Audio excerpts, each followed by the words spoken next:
Hey, it's Ian. How's it going? I've had to play around with positioning here because the sun is lower now, and this makes the lighting all different. Um, anyway, taking a break from my normal daily activities of arguing with people on Discogs as to whether or not the scratch ups look like it was chewed on by their toddler record that they sent me is VG plus or not. To talk about this thing that just kind of popped up out of nowhere. Ohm live at Amoeba in San Francisco, 2007.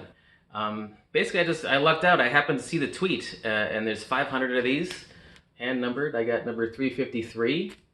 353. Wasn't that Alan Trammell's batting average? No, that was Wade. It was the year that Wade Boggs.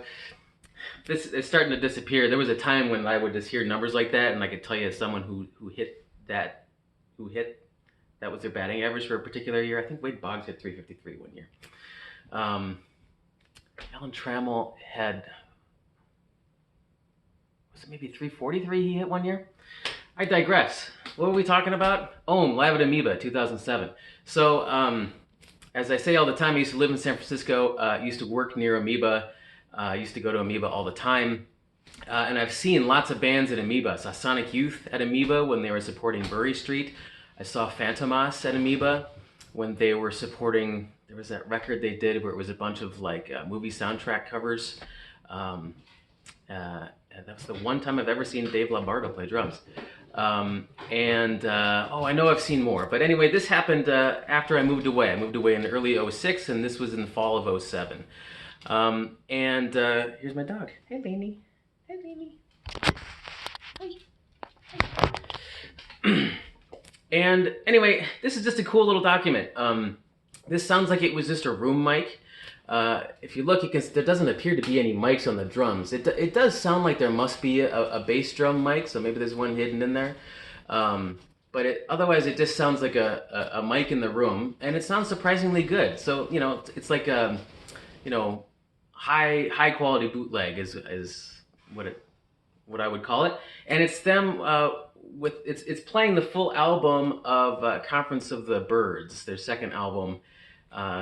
Ohm it started out as Sleep without the guitarist, so it was just Al Cisneros on bass and Chris Hackius on drums. And Chris Hackius played on the first 3 Ohm records and then retired from music. So there's not a ton more stuff with him. They've done great stuff since then, but the Chris Hackius era is the crucial era, if you ask me, and he's just such a brilliant drummer, you know, Billboard-esque, I would say, but definitely also like his own thing. He's got his own style for sure.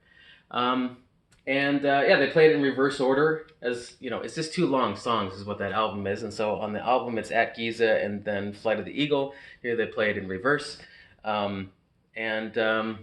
It's really cool. They play slower live than they do on the album. Ohm and Sleep are also like that too. They're slower live than on the album. This is such a rarity. So it takes them getting used to it. Like it's almost kind of jarring of like, oh, you know, you just realize quickly that they slowed it down even more. Oh my God. So it takes a little bit of a paradigm shift. I like it. It's a cool document of this era of Ohm at a place that's near and dear to my heart. I was lucky to get my hands on one because I saw the tweet. Okay, I guess that's it. Thanks so long.